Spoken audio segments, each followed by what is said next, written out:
And thank you so much for coming to this penultimate session of Majalis in Islamic Studies. We have one more session which will be on Monday, June 1st, and Dr. Hans Peter Vogel will be presenting. He's from the OIB, and he'll talk to us a little bit about Abbasi narratives and translation. So our guest speaker this afternoon requires a little introduction, especially for this AUB audience. A towering figure, a prolific writer in Islamic studies, Arab history, and literature, Professor Tarif Khalidi has authored some of the most seminal and erudite works in these fields. From his Arabic historical thought in the classical period to the Muslim Jesus and images of Muhammad, narratives of the Prophet in Islam across centuries, and this in addition, of course, to a number of important edited books and articles, and not to forget, most significantly, perhaps for us here, his celebrated translation of the Quran. His work has influenced an entire generation of scholars, and he continues to inspire many of us as a teacher and a mentor. I should add that even this forum, Majalis in Islamic Studies, has been stimulated in more ways than one by his input. It is thus twice the honor to have him with us this afternoon as he shares with us some reflections on the topic of Islam and literature, which I suspect, though I'm not sure, originate from his most recent work, which is an anthology of Arabic literature forthcoming with Edinburgh University Press. Please welcome Professor Khalidi, who didn't want this introduction.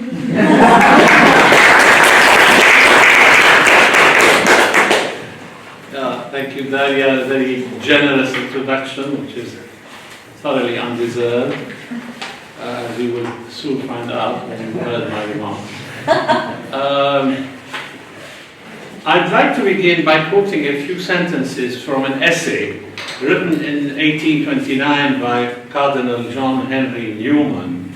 Some of you here will no doubt remember that he began his life as a brilliant Church of England theologian and ended it as a beatified cardinal of the Roman Catholic Church.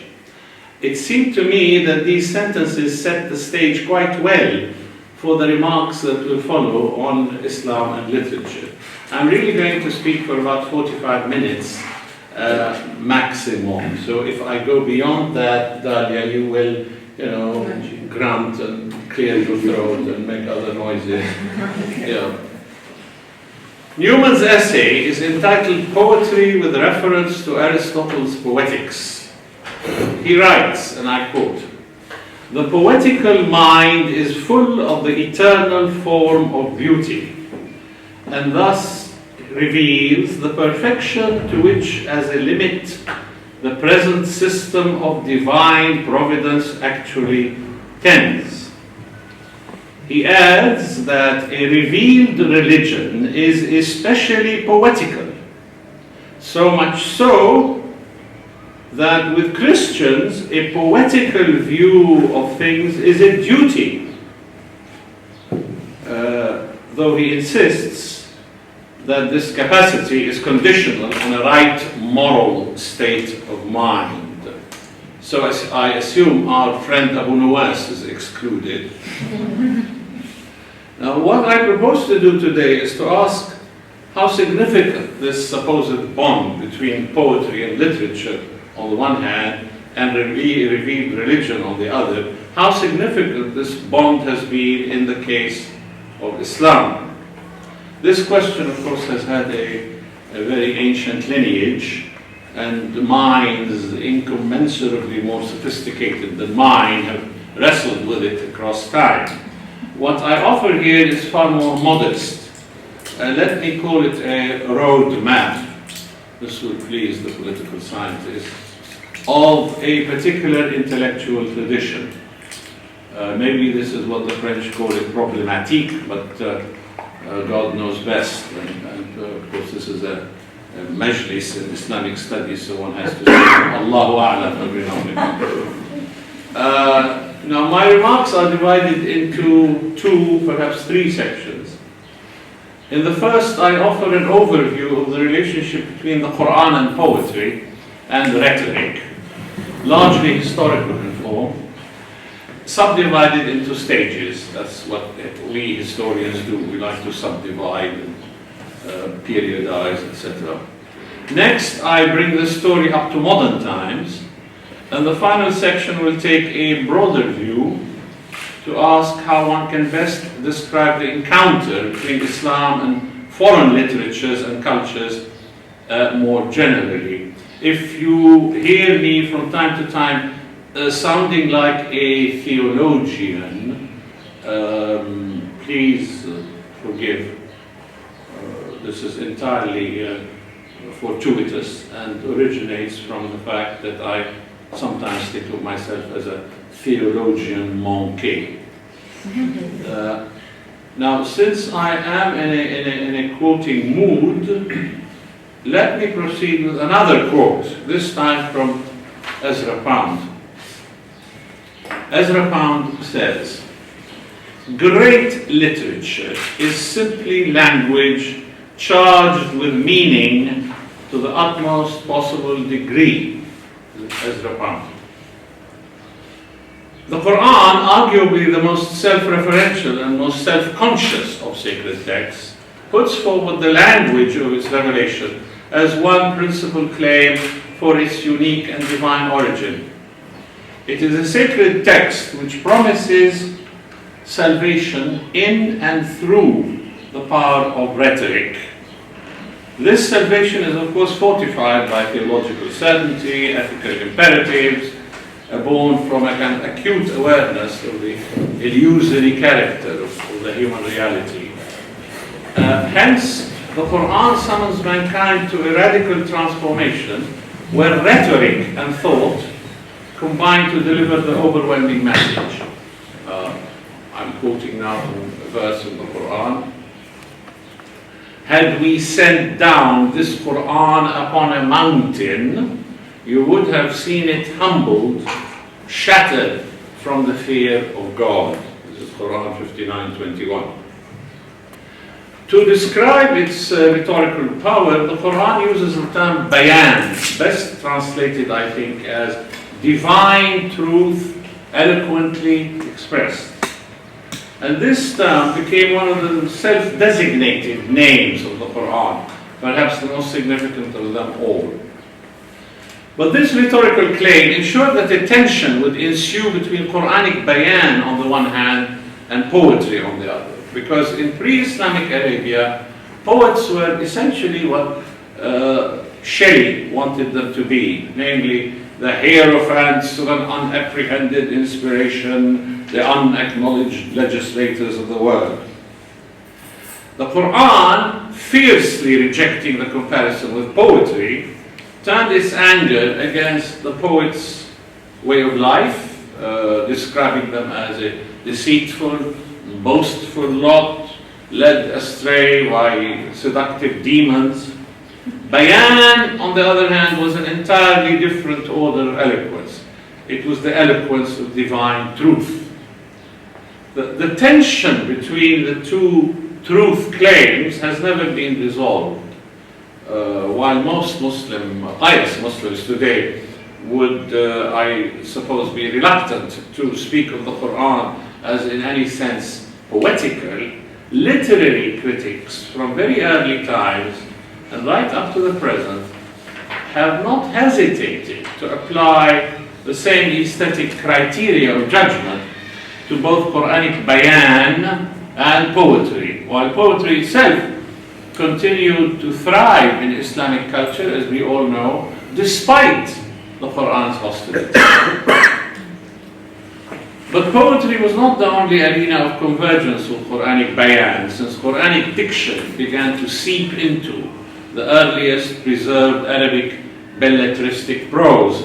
For example, in the epistles of Abdul Hamid al-Katib, the renowned state secretary of the Umayyad dynasty, and in these epistles, the intention, I think, is pretty obvious. That is, Quranic usage was arguably propagandistic, i.e. to advertise the piety of a dynasty which is in its last days, as it faced the revolution of the Abbasid, which accused it of being impious. However, far more ambiguous is the prose of a contemporary, Ibn al-Muqaffa, who set out to establish a model of eloquence almost consciously different from the Quran. owing far more to the canons of Hellenistic literature of late antiquity than to the Quran. These two writers were instrumental in setting the stage for the rise of Adam. Again, I think best translated as Islamic literary humanism. Now, as the sayings of Muhammad were collected into a systematic corpus in the 9th century, the tension between Quranic bayan and poetry seems to have abated somewhat. It's conceivable that those who redacted the prophetic sayings had come to recognize that Quranic bayan had not made poetry superfluous. And so to the Prophet were ascribed such sayings as, "Some eloquence is enchanting." Then again, not all poetry is necessarily reprehensible, particularly, says the Prophet, if the poetry was ethical in intent. As the transmitter of revelation, Muhammad himself was endowed with a kind of eloquence only slightly less sublime than Quranic bayan. So to Muhammad is ascribed the saying, I quote, "I was granted speech most concise and comprehensive," in reference to both the message he delivered and to his own everyday discourse, i.e., charged with meaning to the utmost degree, as Ezra Pound might phrase it. Most meaning in less words, less is more, if you want, became one standard Arabic literary criterion of eloquence. For present purposes, I think one might distinguish three stations in the historical evolution of the relationship between Islam and literature. The first station is, I think, the age of Jahiz, i.e. the 9th century. It is in that age that we begin to encounter systematic attempts to define bayan in detail and to construct a theory of prophetic excellence, based on supremacy in eloquence. Literary critics of that age marked out the field of figural language as the determining factor in assessing eloquence, and used both Quranic figural speech and poetry for illustration. It was Jahiz, however, who spread the net wide to include both prose and oratory, in addition to poetry, as realms of eloquence from which examples could be drawn. In Jahiz's great work on bayan, quotations from the Quran occasionally appear to illustrate various criteria of eloquence. For example, consistency in excellence, as seen in a perfectly formed ode or oration, and the claim of consistency in rhetorical excellence made by the Quran itself. So beneath this is the attempt to say that the Quran doesn't really have a monopoly on eloquence or rhetoric. Other criteria of eloquence singled out by Jahiz are naturalness, simplicity, concision, all of which can be found in the Quran and in poetry, both pre-Islamic and Islamic. Now, undergirding this intimate relationship between literary and Quranic eloquence was a theory first clearly enunciated again by Jahiz, that prophets are sent at certain eras where one particular art is dominant, and the prophet concerned then proceeds to excel his own age in mastery of that art. So Moses with his magic excelled in an age of magic. Jesus with his healing excelled in an age of medicine. Muhammad and his Quran, as one might expect, excelled their own age in eloquence. All these prophetic singularities are demonstrations of miracles, and so the truth of a prophetic mission is established. Jahiz believed that the Quran was a beginning and not an end, that its eloquence served merely to spur the imagination, to unearth eloquence wherever one finds it. The eloquence he found in pre-Islamic Arabic poetry was a tacit argument that the Quran held no monopoly on literary perfection. The second station on the historical evolution between religion and literature is, I think, represented best by the works of the great Egyptian polymath Jalaluddin al-Suyuti, some 600 years after Jahiz. Now, much had happened in that interval of time by way of both refining and challenging the arguments for the literary excellence of the Quran. Free thinkers of various hues would claim that there was nothing miraculous or inimitable about the Quran. For example, Abu Ala al-Ma'ari would, put my words on the pulpit for 500 years and then they would be inimitable. They would be considered divine. Theologians would argue amongst themselves as to how exactly one should define the inimitability of the Quran. Did God miraculously divert mankind from writing anything like it? This is the famous theory of Sadfa. Or did God disempower mankind from creating its equal? This is, of course, the theory of Ijaz. Or was the structure and the style of its discourse itself inimitable? Now, these debates blurred the difference between theological and literary argumentation, creating a common space between Islamic spirituality and literary sensibilities. Suyuti's celebrated work, Al-Itqan, was a kind of summa of Quranic scholarship up to his own days. And it's a high point in Quranic studies of the later Islamic middle periods. And in many of its literary judgments, it looks forward to modern times. Suyuti's discussion of Quranic badi' or rhetorical excellence occupies more than half of his Itqan. He quotes at great length the opinions of earlier authorities, but appends or interweaves his own opinions throughout. He begins by reviewing Quranic tropes, figures of speech, such as simile, metaphor, metonymy, synecdoche, transposition, and so forth. And then he considers stylistics, such as concision, ellipsis, prolixity, reiteration, antithesis, transition, and the like.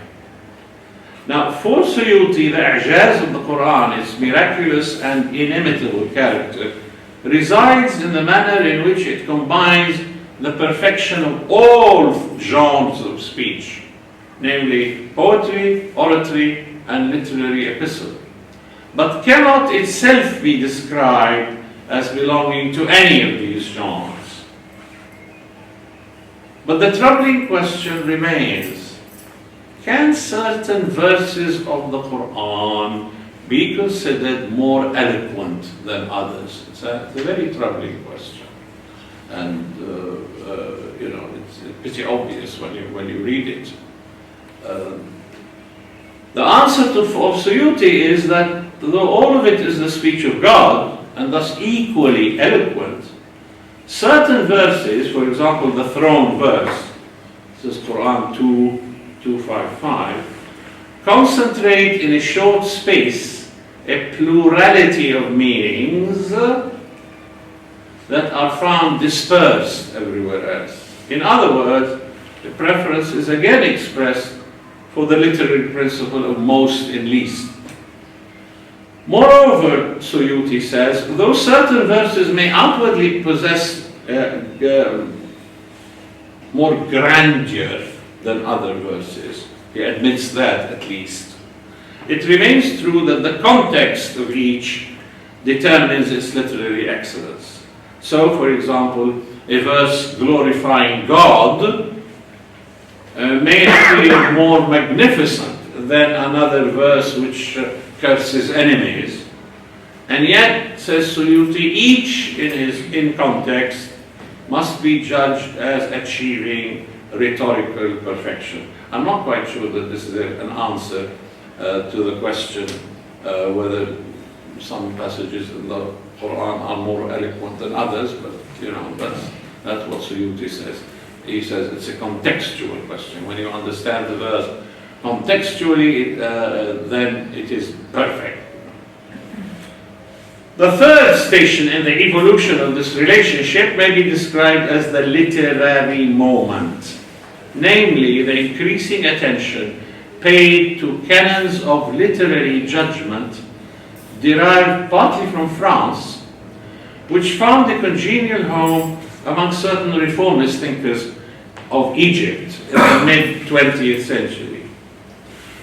When these modernist literary critics turned their attention to the Quran, they found much to criticize in the traditional science of tafsir, exegesis, which in their view had failed across time to shed its verse-by-verse atomistic analysis of the sacred text.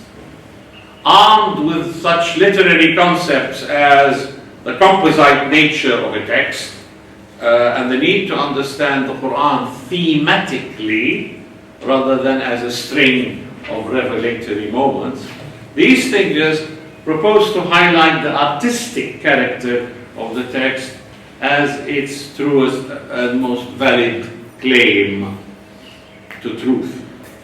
In the words of one of them, and this is mid-20th century, the literary explication, in Arabic tafsir al-adabi, of the Quran must precede any attempt to understand its legal, ethical, or theological content. Now, the first in this series of modernist literary critics was Amin al-Khuli, author of the quotation above. He argued that true exegesis lies in analyzing the Quran in terms of broad themes which must be pursued across the text, and that the literary artistry of the Quran cannot be a case of art for art's sake, but is ultimately intended for social reform. A theme, for example, such as the responsibility of leadership, is presented in the sacred text in the form of eloquent images, which a person with literary taste would find both psychologically accurate and marvelously artistic in expression. Much is said about the way in which the Quran evokes images so vivid that readers or listeners imagine them to be alive and moving before their very eyes. His pupil, Muhammad Ahmad Khalafallah, went further. He stirred a huge controversy in a work entitled Artistic Narrative in the Quran, first published in 1951. It's the kind of controversy that arose with Nasr Hamid Abu Zayd some 40 or 50 years later. It was scandalous to the pious because they thought that Khalafallah's treatment of the Quran suggested that the Quran was a that is to say, it's a human creation, and this to the pious was totally unacceptable. So, but what Khalafallah did was he built on Khuli's literary approach and argued that Quranic narratives, for example, which as you know make up a sizable portion of the Quran, that the stories of the Quran were principally parables of the human spirit expressed in artistic form and not intended to be accurate history. So a literary understanding entailed specifying what a text contains by way of rational, emotional, and artistic values. In the case of the Quran, the narrative content is deliberately vague and impersonal. This is all Khalafallah, in order to direct attention to the moral of the stories. And therefore, he concludes, history in the strict sense is not a Quranic goal. And so all attempts by missionaries, atheists, and Orientalists, I'm quoting, to criticize the historical accuracy of the Quran, this was very common at that time and still is to some extent, to describe these narratives as a kind of garbled misreading of biblical texts, All these can be set aside as irrelevant. The Quran does not aim to give you accurate history. Again, another cause of great scandal among readers. So these narratives then illustrate social, psychological theories and so on, and they illustrate such things as the conservatism of society, sense of solidarity among groups, etc., etc. All this is also intended to reflect Muhammad's own spiritual trials. At all times, the literary critic should bear in mind the particular conditions of Muhammad's own days and apprehend these parables accordingly. So the Quran is parabolic and not historical. Again, a cause for scandal. What these modern critics held in common was their willingness to make strident claims for the capacity of the imagination to reveal ultimate realities. And literature was, of course, the home of the imagination, the home of art and beauty, etc. If the Quran was above all a literary text, a new hermeneutics was being heralded, one that eventually encouraged some critics to pass over from literary criticism into a sort of hesitant theology. Thus, people like Fazlur Rahman on the nature of inspiration, Muhammad Arkoun on semiotics, Nasser Hamid Abu Zaid on Islamic humanism, were all in a sense heirs to that literary moment that I described above. Thus, Fazlur Rahman, for example, would argue that the Quran must be understood as, I quote, God's response through Muhammad's mind to an historic situation. And he went on to draw a sharp distinction between the ideal and the contingent in Quranic ethics. Arkoun's project, which he called Applied Islamology, called for a comparative religious approach to Islamic studies and for the application of a whole gamut of literary and social science theories to the Quran and to Islamic intellectual history in general. Abu Zaid, in his various Quranic studies, stressed the Quran's human dimension rather than its eternal and fixed divinity. All three thinkers developed their ideas against the background of deep dissatisfaction with the strictly philological methodologies of traditional exegesis. Now, beyond this sort of symbiotic relationship between religion and literature looms the larger distinction made already in pre-modern Islamic culture between the strictly religious sciences and the rational sciences. Where did adab, that is to say the humanistic disciplines embodying such fields as belles-lettres, history, and so forth, where did adab fall in this division? Were there avenues to truth that did not necessarily pass through religious piety? Does adab have anything to teach us when its principles or methods are applied to the interpretation of the sacred text? These questions continued and continue to be asked in the Muslim context, especially at periods when Islamic culture, past and present, felt the need to engage more directly with foreign cultures. As early as the 9th century, the celebrated theorist of adab Ibn Qutayba would write, I quote, "The paths to God are many, the gates of virtue are wide open, and the well-being of religion depends on the well-being of temporal matters." Modern thinkers, no less than pre-modern, continue to search for ways in which literary methodologies, broadly defined, can shed light on the nature of revelation and how the words of God can be made meaningful to a human community. Now, I might at this point, I think, try to summarize what I have been saying about these, what these thinkers, ancient and modern, have been wrestling with. And I think perhaps I can best do so by an anecdote which is fixed itself in my mind and kind of haunts me, and so I must share it with you. I'm sorry. The anecdote goes as follows. I often read Ludwig Wittgenstein in order to bang my head against a wall. And I do so just simply to torture myself, basically, or torture my mind. And I understand, 5% of him, 6%, etc., which I always consider a great achievement. Now, as you probably know, those of you who've read Wittgenstein, he's very fond of the epigram. And one day I fell on the epigram: if a lion could speak, we would not understand him. Yeah. Why wouldn't we understand him?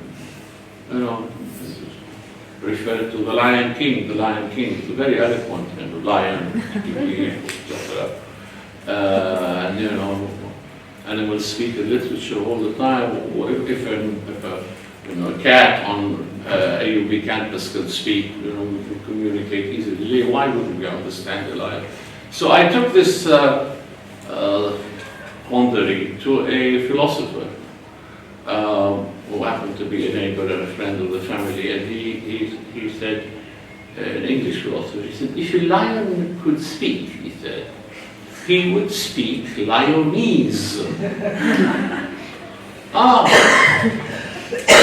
Therefore, what these people are wrestling with is, here is God speaking, but can we understand Godese? That is the problem. And I think this is the thing that these thinkers were wrestling with, how to understand Godese. Tarif. By way of summary of what I've said so far.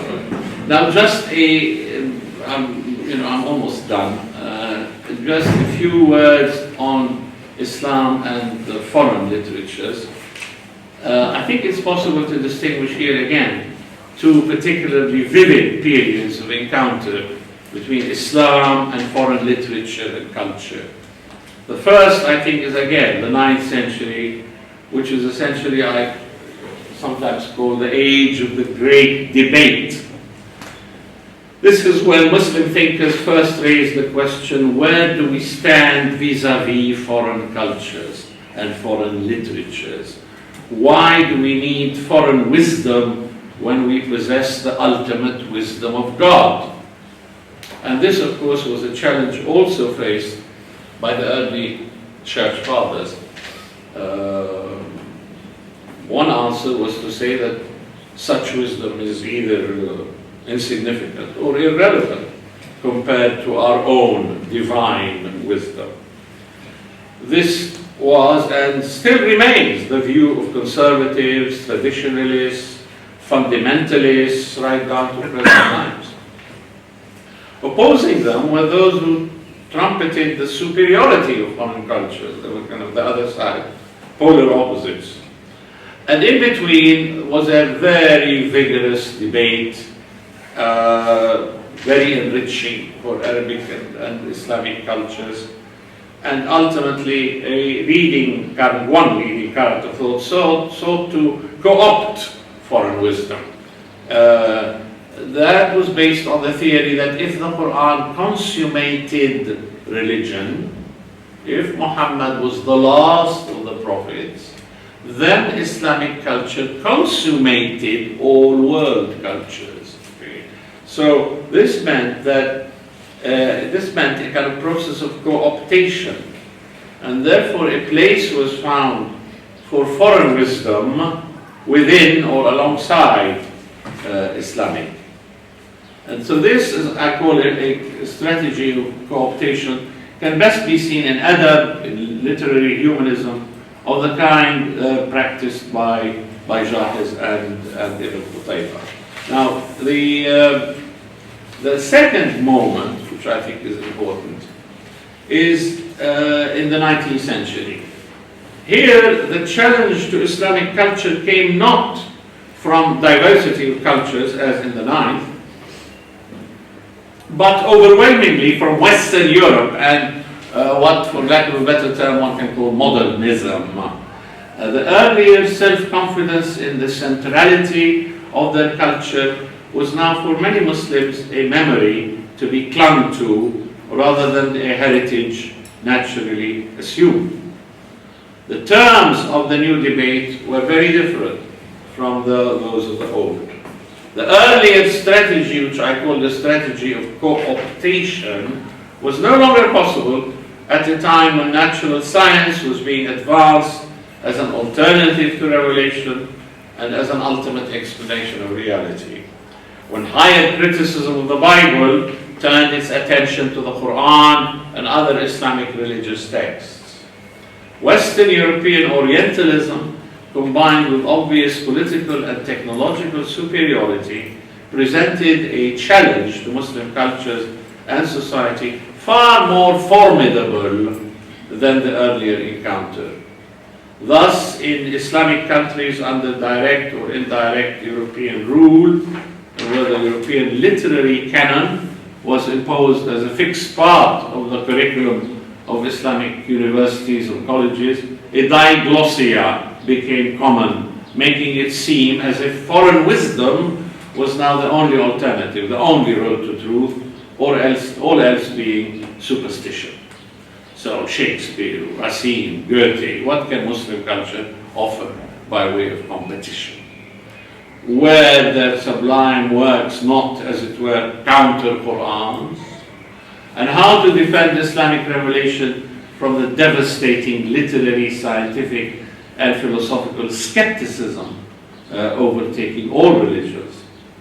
If Holy Scripture was merely another form of literature or another literary text, subject to canons of literary criticism, and if the halo surrounding its inimitability was fading, answers were urgently needed as to the relevance of Scripture to a culture which increasingly felt that modernity in its many forms came from outside its frontiers. Now, Muslim scholars, of course, assumed and continue to assume diverse attitudes to this challenge. It's very difficult to summarize the various ways in which the Muslim scholars reacted.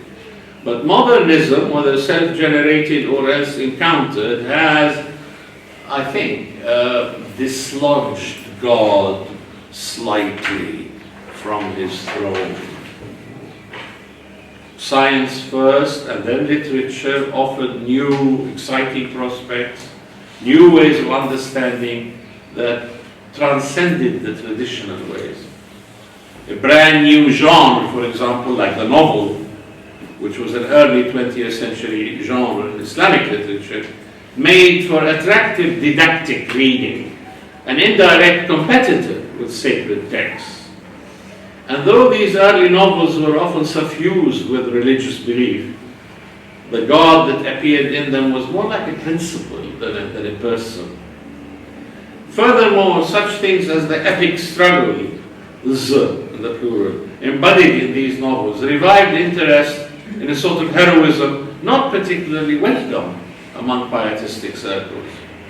Again, and perhaps most saliently, the new poetry, Arabic poetry, with its increasing interest in myth and pagan symbol, seemed set on resuscitating a world that had always lain awkwardly along the divine, something that the Quran had called before asatir, or legends, and lo and behold, these asatir are embraced fully by the new poets. I think I'd better stop here and just one more paragraph and just ask, where do we stand today?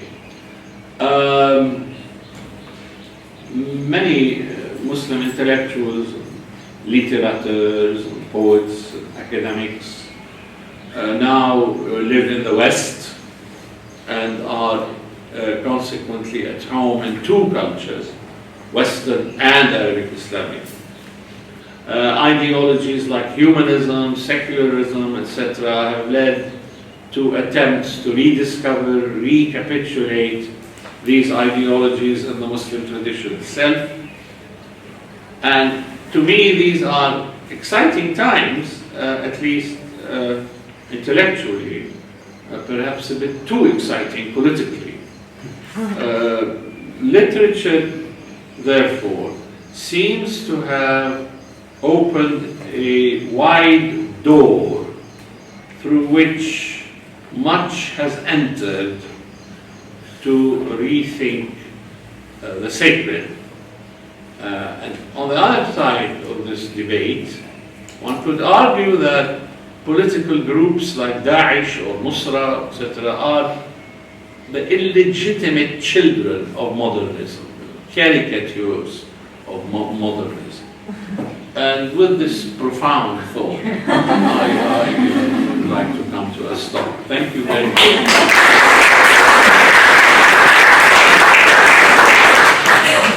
Thank you. The floor is open for questions and comments. Would you like to field yourself? Mathematical Would you knowledge. like to field the questions, or shall I? You want? No, I want to ask if you would like to field the questions. فيل يعني يعني تختار انت ولا؟ لا لا لا that's around this is the Majalis. No, it's going to be an sit open. down here and Okay. I can feel secure. Okay. So the floor is open, please. Any questions or comments? I want to ask a question. How about the poetry of Jalaluddin Rumi and all these Sufi? How do they compare? Well, I don't know. Jalaluddin Rumi, it's a mystic, basically, and mysticism had always had some kind of an affinity with you know, the spirituality of religion and so on. How does he compare with whom? And poetry within Islam. Yeah, well, I suppose that you would call it spiritual poetry. And there are many kinds of poetry within Islam and within Islamic culture more generally. So Jalaluddin, I suppose, would be mystical. As compared to Shubarifni, Bahturi, who's an imagist, or Ibn al-Mu'taz, who's a brilliant user of tropes, or Abu Tammam, who's oratorical poetry. So Rumi would be just, one stream. Yeah.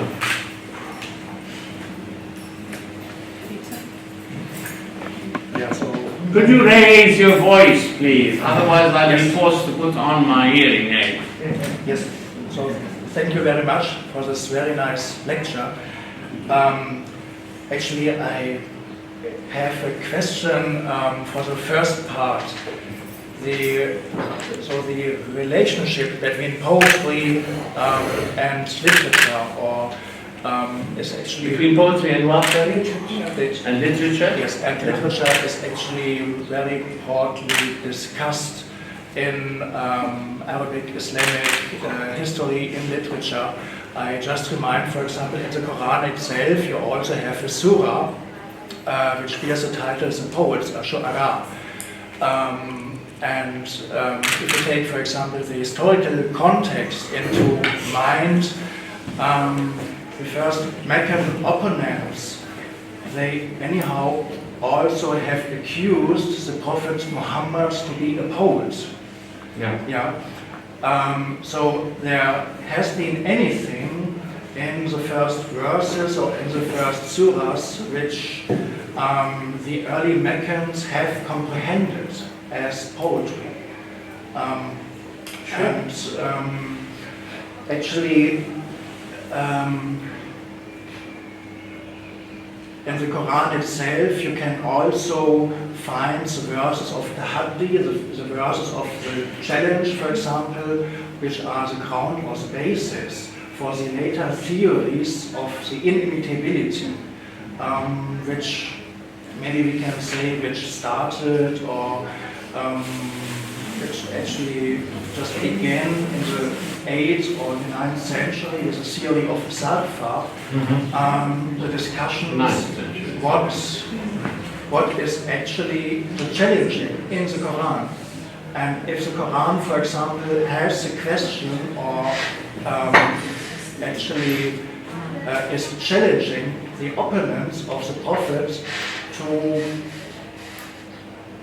to deliver something similar to the Quran, even if it is only a single verse. Sure. That was an important question around the early theologians. So what is the challenging actually? Because the Quran does not have any account if this challenge was accepted by the early Meccans. No, Yeah. no, but it's it's assumed. It's a kind of rhetorical challenge. Yes, sure.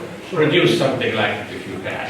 Yes, Yeah. sure. Yeah. But this account was very much important for the early theologians and theologians to discuss this whole issue.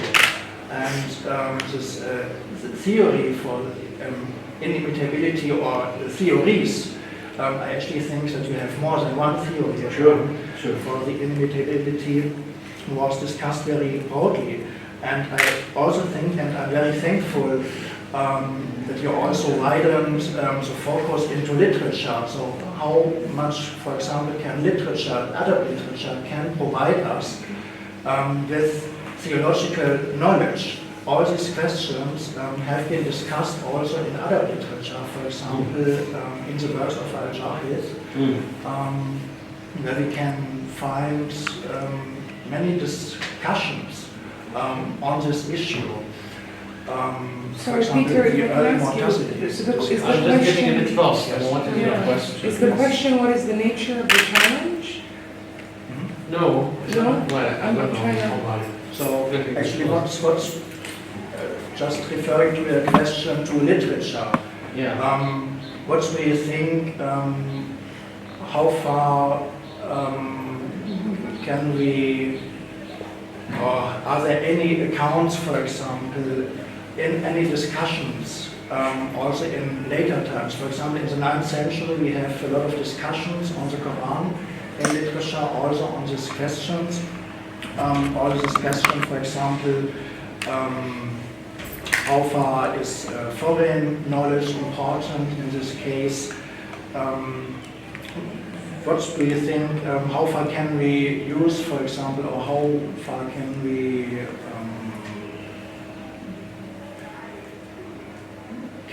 for example, benefit from literary discussions, the discussions in the Majalis, for example, in this period, in the 9th century and even later. Yeah. Yeah. Well, I mean, the Majalis, what is preserved of the Majalis are well, there's the ones that immediately come to mind are Majalis that tend to be rather philological rather than to discuss substantive issues. But there are also some very interesting Majalis which discuss, for example, the question of medicine. Is medicine a science to be learned by experience, or is it something that is done a priori, etc.? So there is also, well, I think the Majlis that I thought was extremely interesting was the great debate between the two Razis, Abu Hatim and Abu Bakr, the great, one is a great Ismaili missionary and the other is a great heretic. You know. And one of the things they debate is the origin of language and so on, but they debate things like prophecy, etc. So there, some of the answers to this question might be found. I'm not propagating my own book, but this is a book I translated, the debate between Abu Hatim and Abu Bakr Razi. So, that I think many of the questions there would be relevant to your question. You know, issues like is language conventional or is it inspirational? I mean, was it inspired or was it something that mankind is simply constructed? You know. Can I take a few minutes to any more questions? Thank you. Tarif, I wanted to ask you about the transformation of adab into literature, in a sense, and how that affects the relationship between the practitioner and the audience, and the content of the text involved. So, is part of your story a transformation of adab from, how did you define it, Islamic Literary humanism into literature, the field that can be separated from ethics, a field that can be separated from embodiment, a field that can be separated from religion, also a new, perhaps, field that emerges alongside literature, a field that can be separated from history, also a new field that emerges alongside these configurations. And is that part of the story, perhaps? It may well be. I would say this in answer. Adab, as you correctly point out, in the pre-modern period had a much wider concern with adab was a curriculum of education for the educated elites. And then in modern times, you find that the meaning of adab becomes very restricted to what you rightly call literature. And even today in Arabic, we say adab, we mean literature. And could this have come about through this transformation? Could this have come about through a contact with what I call the literary moment? I mean, is this part of what happened at the literary moment? The term adab begins to be less and less wide and more specific to mean strictly literature. It's an interesting, I think, subject to think about, and perhaps even to write about. This kind of narrowing of the definition, and when did it take place? At a wide guess, I would say probably the 19th century. I think up to about the 17th or the 18th century, the term adab, meaning the curriculum of education of a gentleman, maintained its meaning. And I think in the encounter with the West, that you need a term to mean, strictly speaking, literature. Professor Leder and then Professor Leder, did you have a question? Yes. Thank you again from my side, and thank you for the literary moment. My question addresses also a bit other, but from another angle. Of course, modern thought, it's vital for modern thought to resonate the past. Hannah Arendt, for instance, who always refused to be considered a philosopher and insisted to be considered a political theorist, indeed was a philosopher, a specialist of classical philosophy, and drew most of her impulse from a combination of what she observed as a contemporary and her education. So it is extremely important that this resonances of the past go on and on. And when you refer to adab as a humanistic idea, it fits very well to many aspects of modern thought. Anthropology, our interest in society, in the human as a complex and comprehensive phenomenon. But I wonder what you would do with something that might belong to adab, or according to you not. I don't know, this is the question. With that huge discourse that was much more knowledge-oriented, and less value-based. I refer here to, call it philology or linguistics, or call it al-Arabiya, if you have an Arabic term, which always was capable of transcending ideological segmentation, looking into the Quran and into poetry, looking into how people talk in reality. So there is a huge tradition there between Abu Ubaidah, Majalis al-Quran, and al-Jawaliqi, who didn't even look at al-Ma'arri as somebody who had strange thoughts. They only looked into his linguistic qualities, or the features, or the rhetorical features. So you have this huge tradition. I don't know whether one can easily find a continuation after al-Jawaliqi. I'm not sure about that. Maybe it's my own restricted view that doesn't see continuation yet or perceive it. But I think there was something ending there for reasons which do not really concern us at this moment. But this is part of a culture that, of course, Adab could not do without, and yet it is a little bit apart, because it is definitely not value-oriented.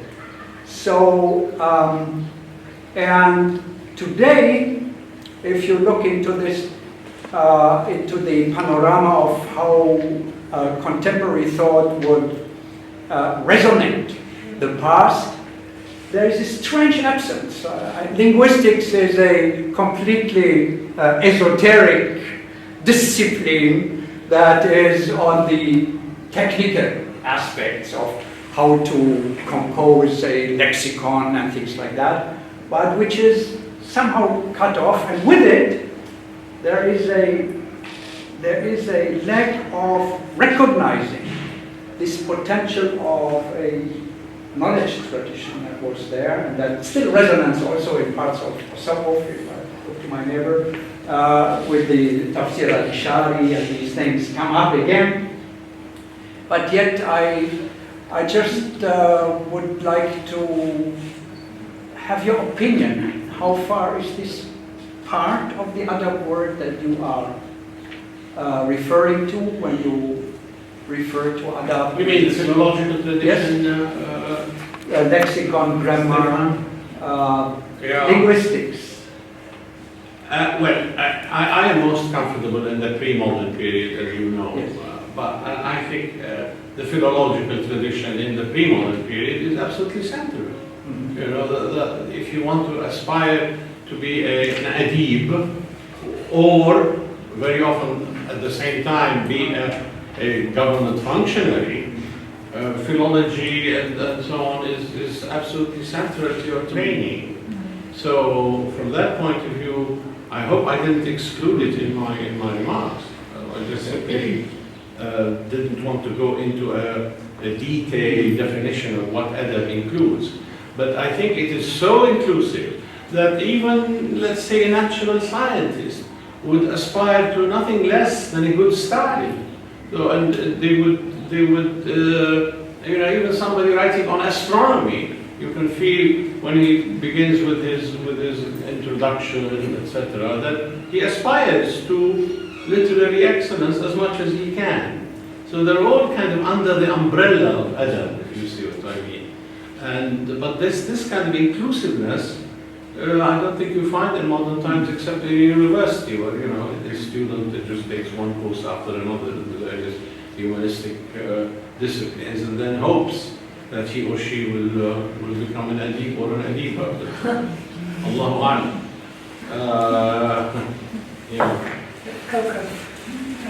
And you ask very awkward questions. This was really interesting, and I want to go back to two previous questions, and also to comment on the Lebanese issue. Okay. I wonder whether the same story could be told through taking into consideration the fact various distinctions only see enacted fully in the 19th century through the literary moment that you mentioned, and which would make the question of understanding Leibniz or literary truth or religious truth slightly different with historic, whereas you could have difficulties understanding the Quran language or the Hadith language in the 9th century Arabia, and we're trying to incorporate it into the general framework of adab or other forms of truth. This could be slightly different from what happens later on in the 19th century, where the distinction between what counts as truth between fact and value is much sharper, much further apart. So, I mean, besides, you mentioned the moments about opening up to other cultures, about the need for dialogue and pluralism, but there is maybe also another part which has to do with the way truth is understood and value is understood, the function of value and the function of literature, literary truth, religious truth, which could also bear on some of the points raised in the previous two questions. I'm wondering whether this is something you have thought about and how you would incorporate it into this very nice trajectory.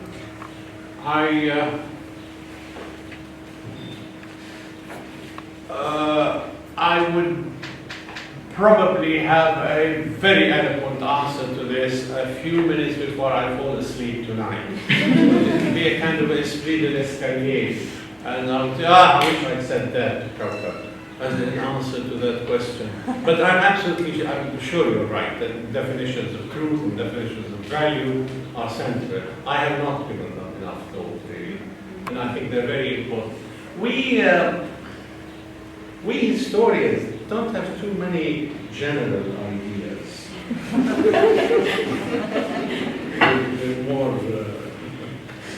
we're more concerned with particulars. But I think you're absolutely right. I think a reformulation and attention to the understanding of truth and value is essential, yeah, and very relevant to what I've been saying. Yes, sure. Can I ask a question back to history? Back to history of sorts. Do you think, I get this impression that after a certain point, Sufism, especially the Akbarian tradition, represents an entirely different tradition in terms of the way it conceptualizes the relationship between poetry and revelation. The one has seemed to be quite nuanced, especially in the Arabic tradition.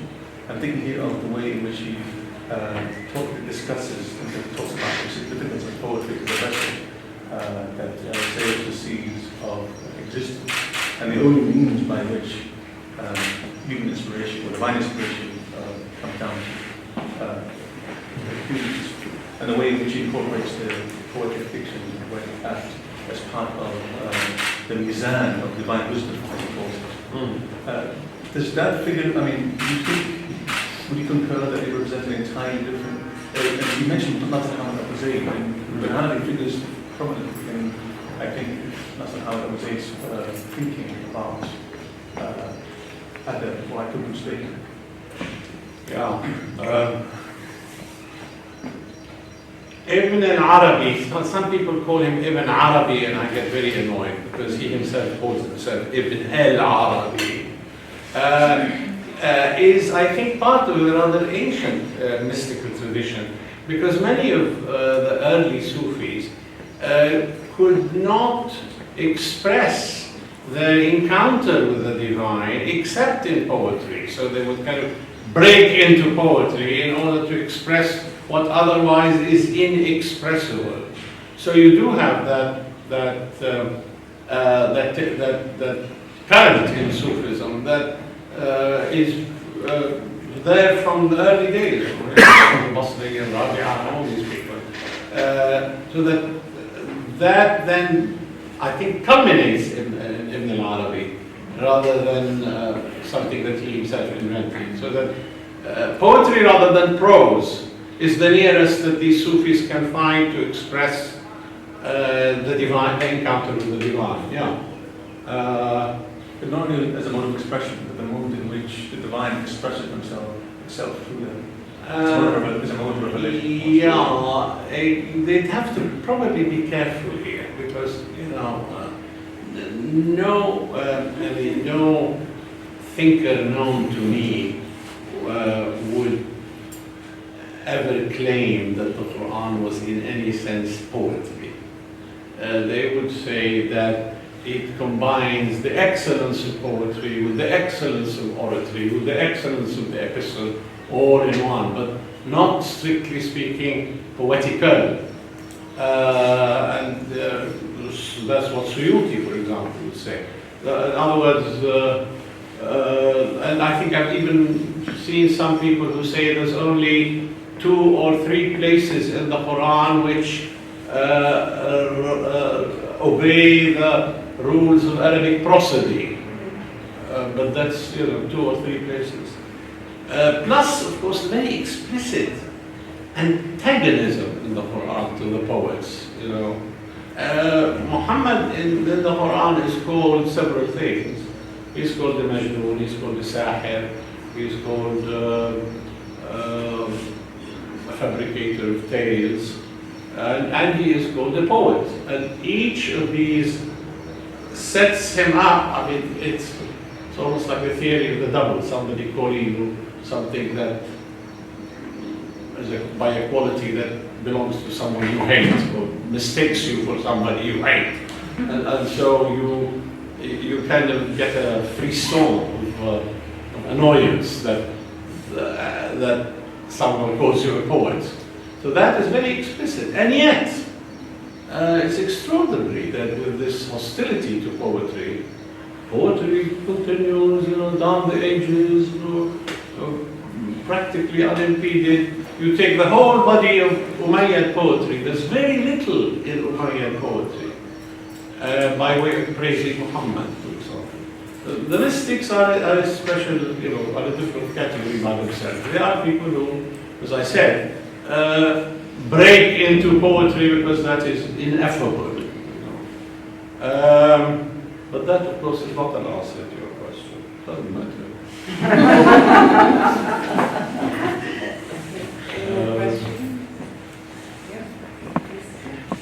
I've got a question about, because I'm not quite sure who it was who translated. Was it Ibn Rushd who translated Aristotle's Poetics?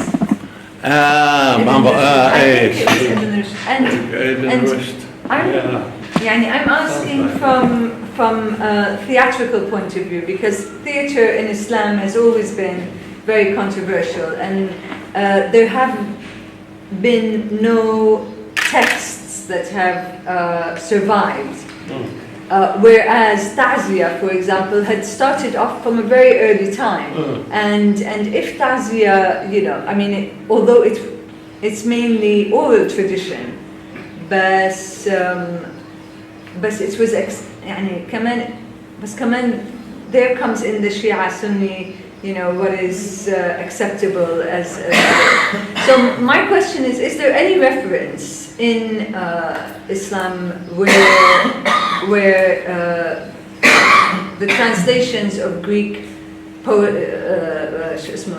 theaters have made any impact on? They have completely marginalized them. You will find the following. You will find in biographies of Hukama references to Greek, let's say, tragedians. There's even a chunk from Homer in one of them, but only names. Nothing at all. Now, this, of course, this has been commented upon for a very long time.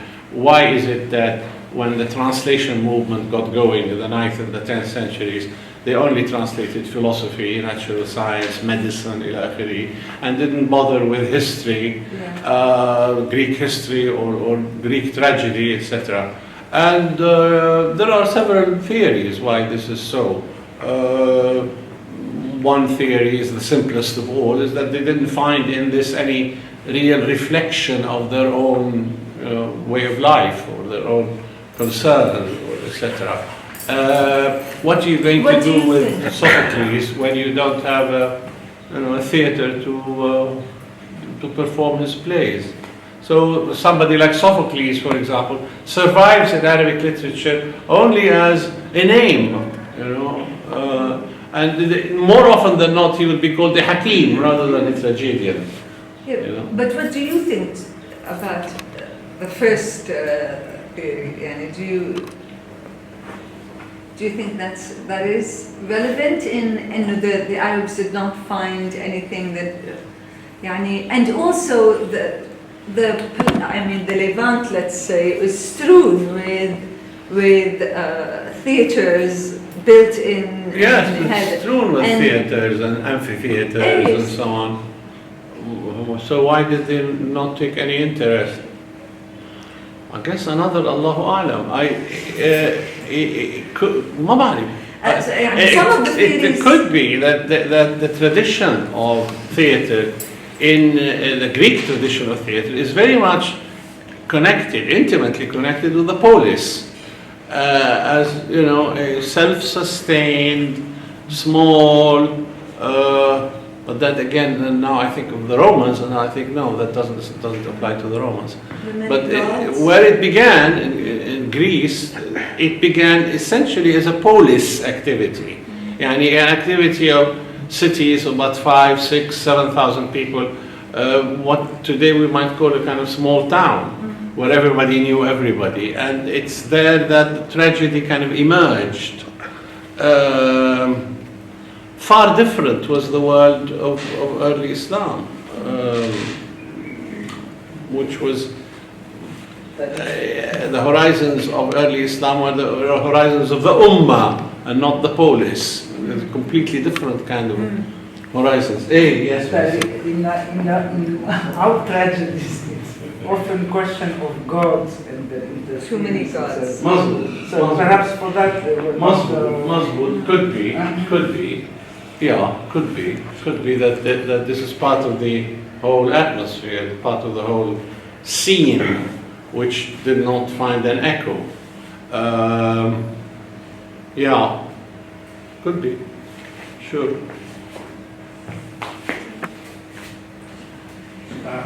So I have one more question. Actually, in the first part of your talk, you actually already have asked this question by yourself. It actually is concerned with the question of the meaning of inimitability. What does inimitability mean? Yes. And you actually just referred if the discourse itself might be itself something like inimitable on this whole questions. And I just wanted to ask if you can go a little bit deeper into this field, if possible. I also have a second question, because also in connection with adab, you were referring to foreign knowledge and the cooptation of knowledge. And I ask myself, for example, if all the setting,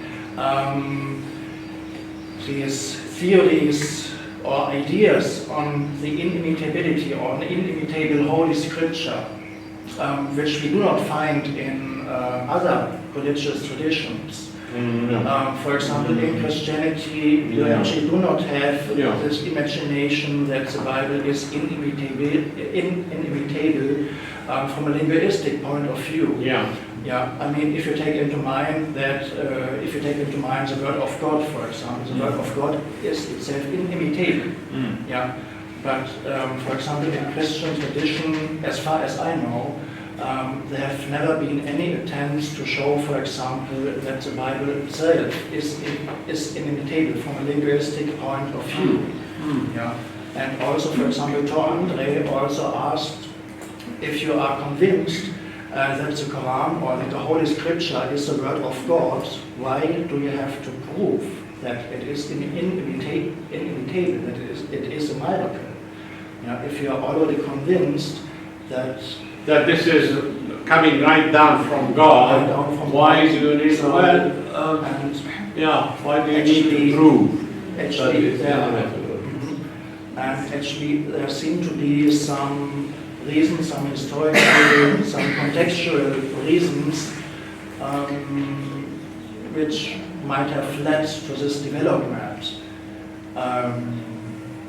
That this idea of an inimitable scripture has emerged. And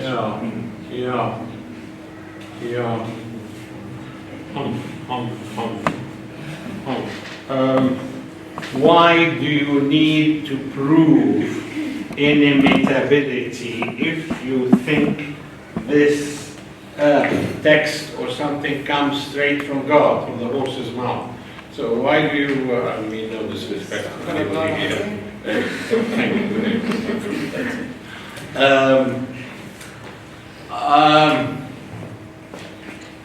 I think partly because within the Quran itself there's a certain existential worry about whether people will accept it as such or not. I mean, the fact that you have yourself quoted the verse which says, bring me a few verses like it if you can, so that the tahaddi business is already found in the Quran.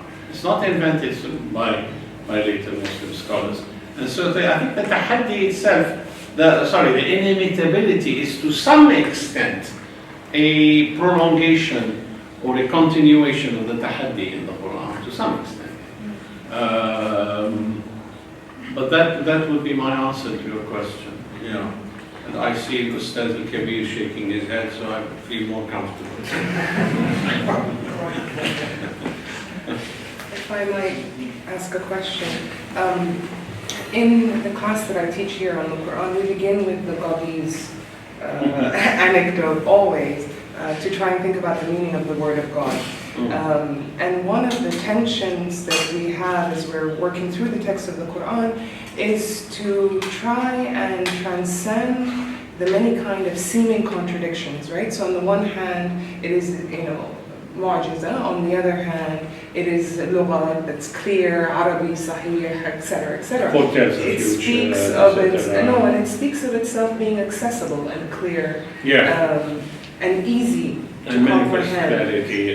And so we've been trying to think about this kind of tension. As with many things, it's universal, but it's particularly contextual. Historically, it is, so on.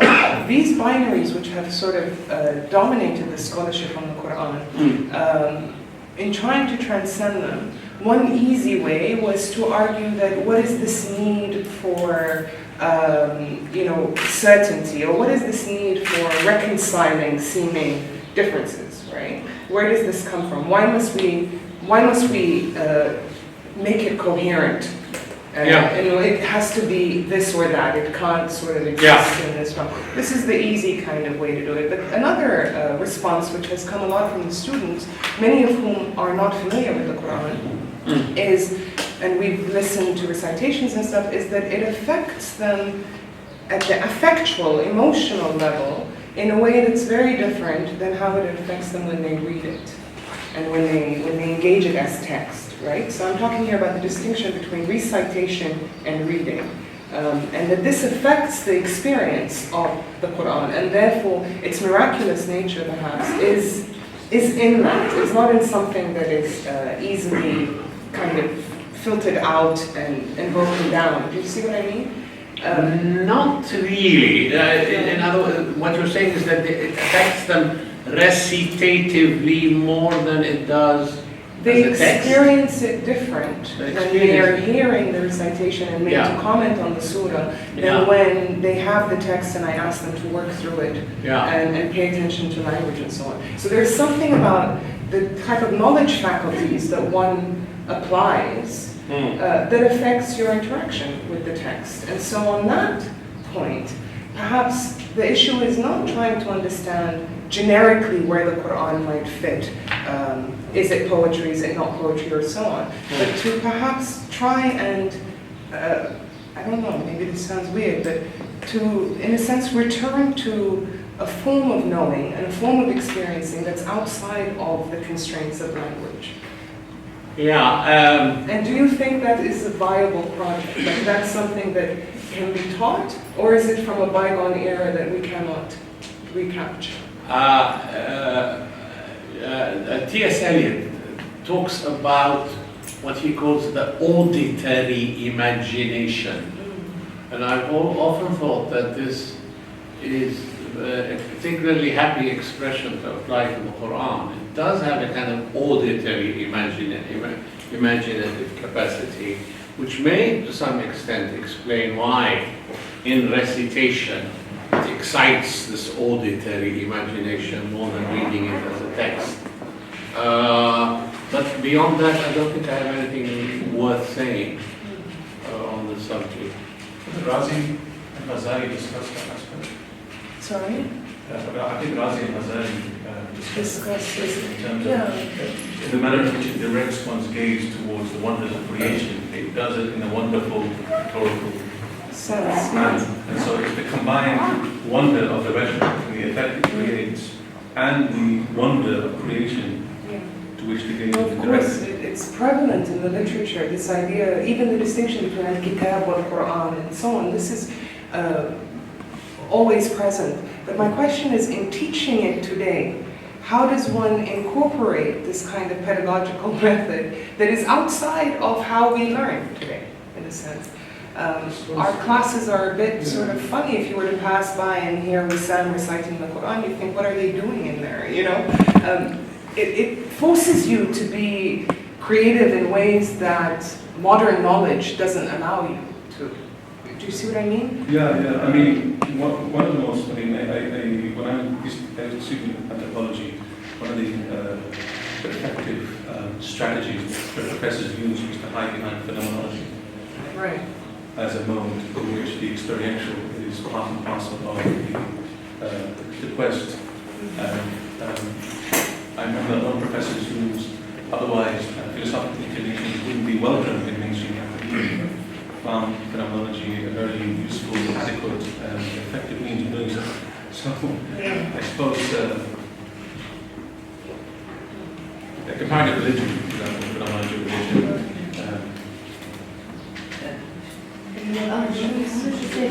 I think that if one practices the mindful hearing of the recitation, this can bridge the gap that we have today between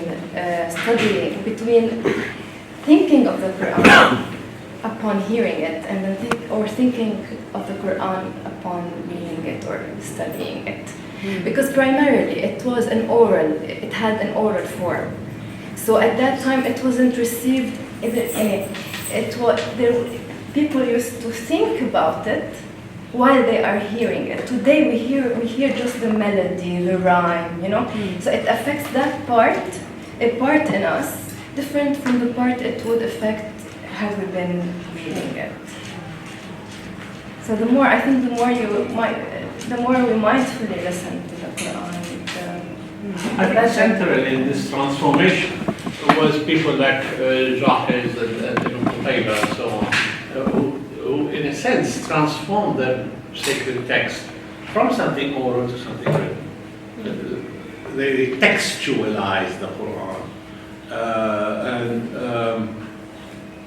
I think that was I think the critical moment. Yeah. Any more questions?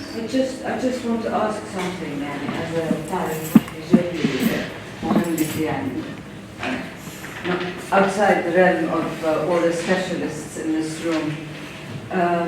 When the Quran or the exegesis or the whatever the tafsir or claim that the Quran is not poetry, okay?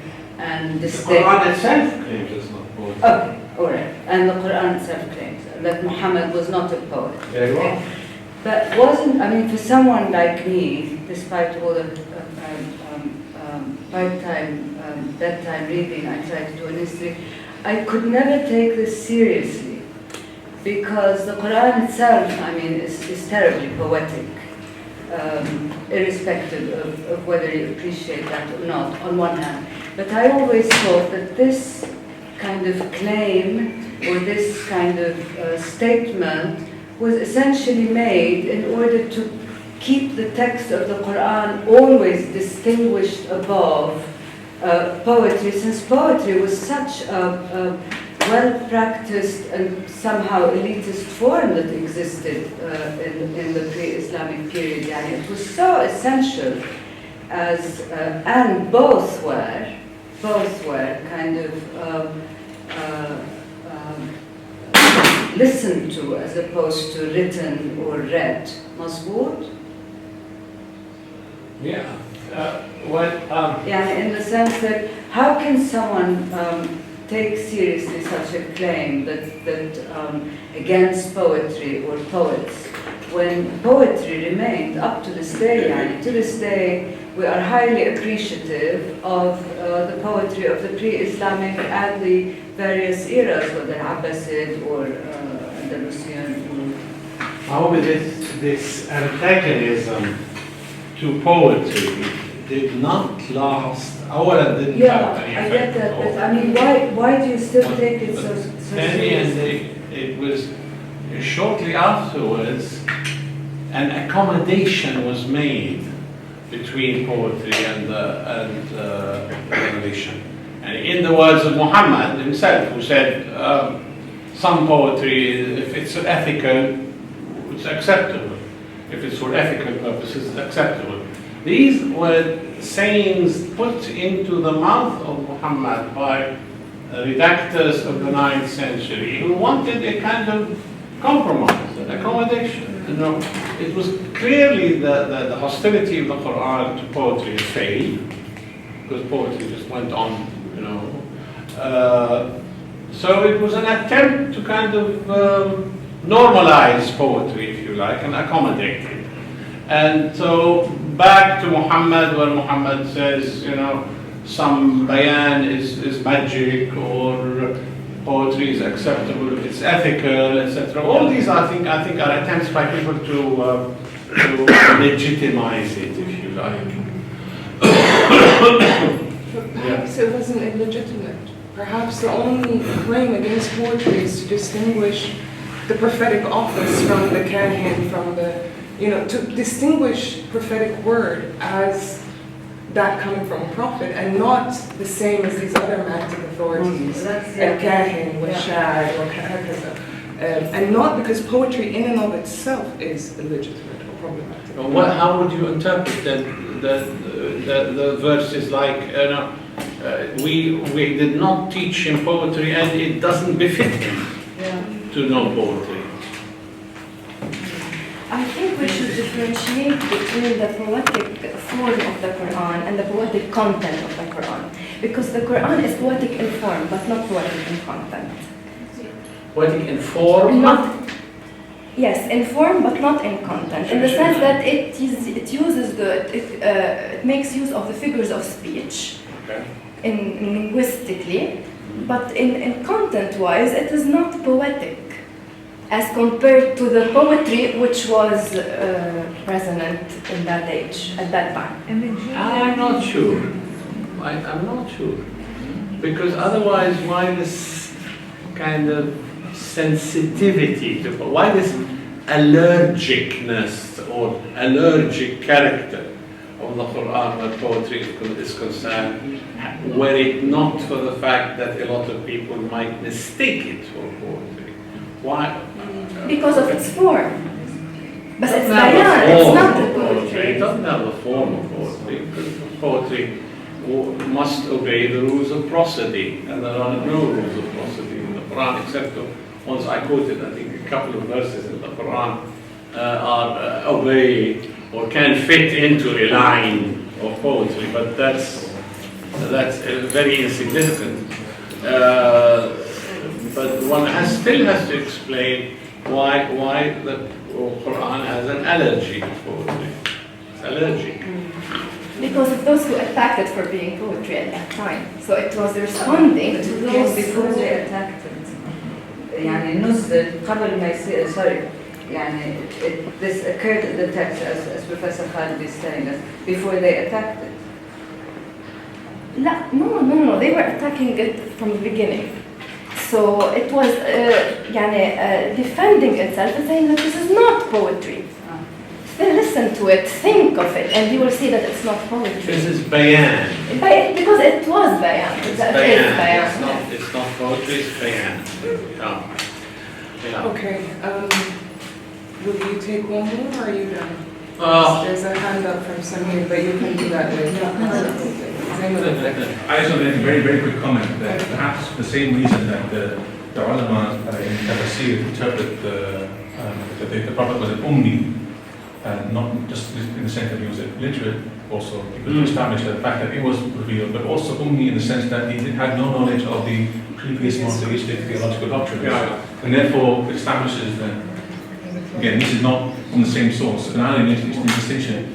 He's pro-poetry, but he says Ben Ali the Quran did not come from a sense of shu'ur, which is the source of inspiration for poets, but it's a bayan, which is a form of tajalli. So he makes this distinction, to establish the divine source of one and the... Okay, Professor Khalidi, thank you.